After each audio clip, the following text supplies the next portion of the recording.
Hello everyone, I'm Mr. Greencap. It started with a piece of paper falling from a door frame. The result? The seal was broken and the thing inside came out to feed. Today, we look at a true record of terror. But remember, treat this as just a story. Simply a story and nothing more. So, sit back, relax, and let's open the file. The year was 2019. Two girls, Xiaoli and Xia, came from Jiangxi to Guangzhou. Carrying big bags and bigger dreams, they stepped out of the East Station, looking at the crowds rushing to the subway. They were nervous, but hopeful.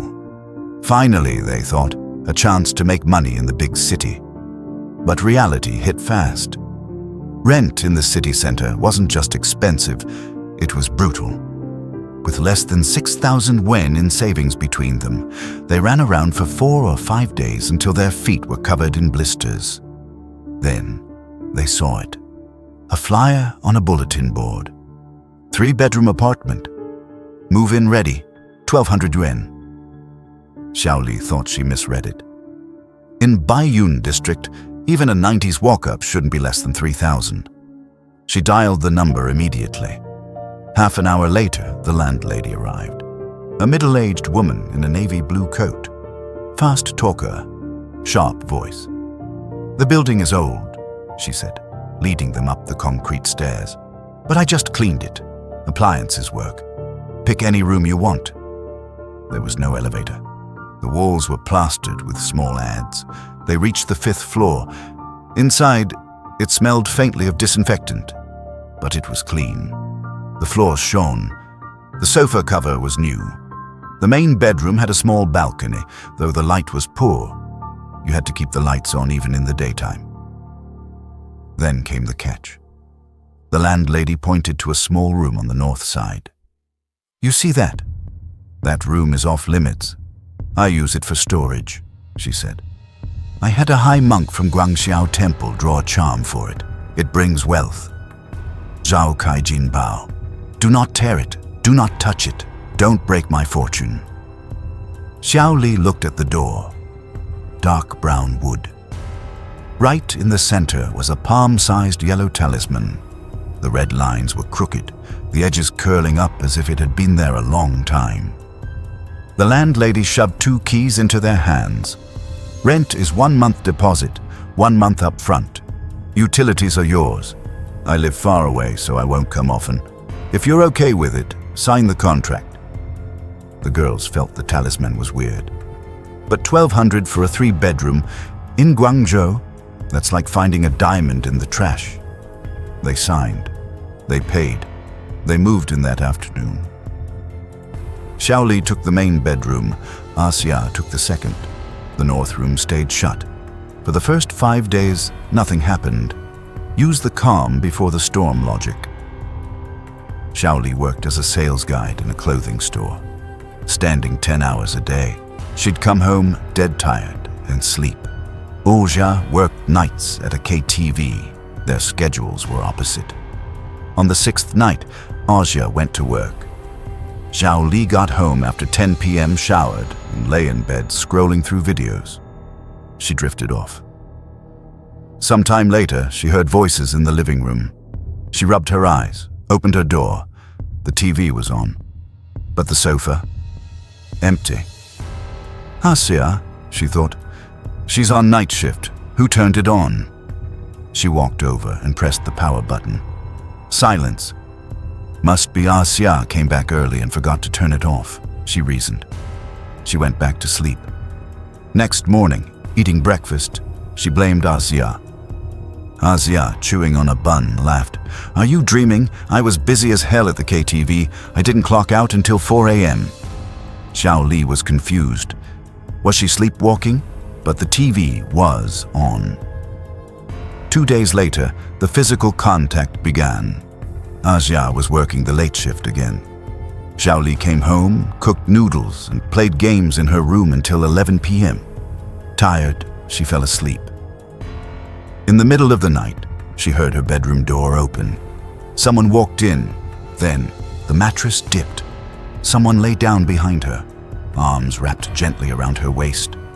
Xiaoli, half asleep, mumbled, "Ah, Xia, why are you back so early?" Scared me. No answer. Just a coldness seeping into her back. The arms didn't move. Xiaoli was too sleepy to fight it. She turned over and slept. When she woke up, sunlight was hitting the balcony. She touched the pillow beside her. Ice cold, no lingering warmth of a person. She checked the next room. Door open. Xia wasn't there. At noon, Xia returned. "Did you come back last night and sleep with me?" Xiaoli asked. Xia looked baffled. "No, I worked overtime until 6 a.m., taking the bus back. I just got here." Xiaoli's face went white. If it wasn't Xia, who held her all night? She ran to her bed. The sheets were flat, minimal traces, but the feeling of being held, it was real. From that day on, the harassment escalated. Every night after 2 a.m., Xiaoli would wake up to a sha-sha sound from the living room, like soft footsteps. Walk 2 steps, stop, walk, stop.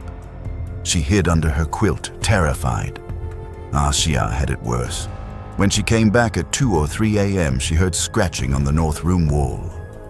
Jia, Jiye, like a fingernail scraping the plaster, rhythmic. One night she pressed her ear to the wall. The scratching stopped. Then a cough, a man's cough. Low, deep. There was no man in the house. Their bodies started to failing.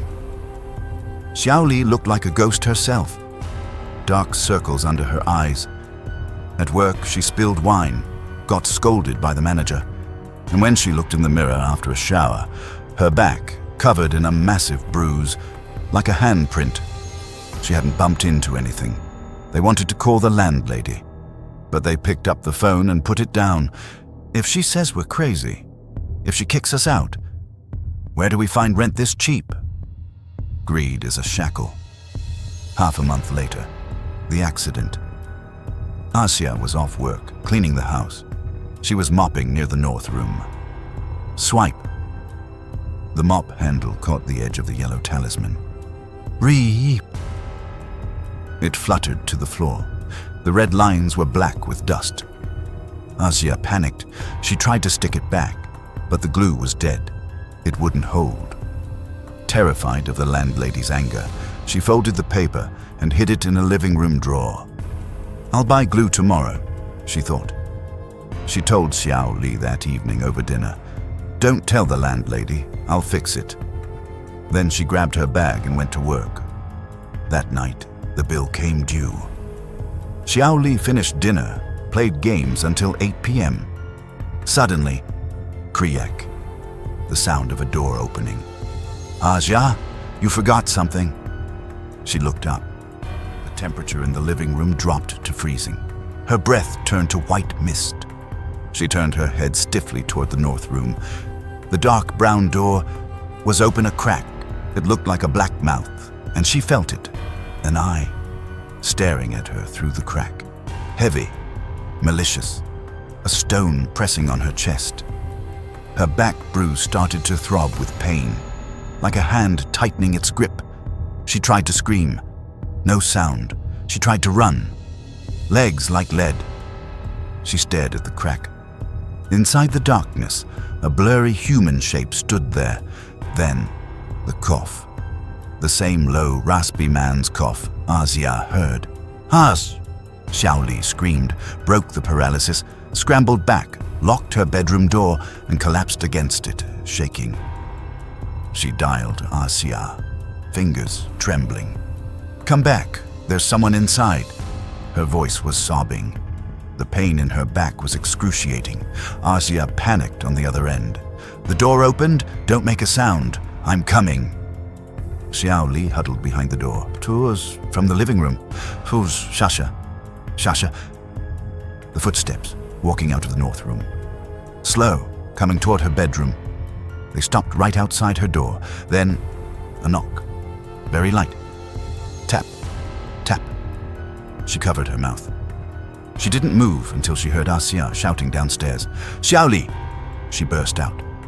Xia was there with a tall boy, a colleague named Jay. The living room was empty. The north room door closed, as if it never opened. "It was open," Xiao Li cried, holding Asia's hand. Her palm was sweating. It was freezing. Jay grabbed the mop. He walked to the north room. He turned the handle. It opened. It wasn't locked. He turned on the light. No treasure, just an old wardrobe, a wooden bed frame, no mattress. On the bed, a pile of small stones and a red string. And the walls, the window, the wardrobe, plastered with yellow talismans.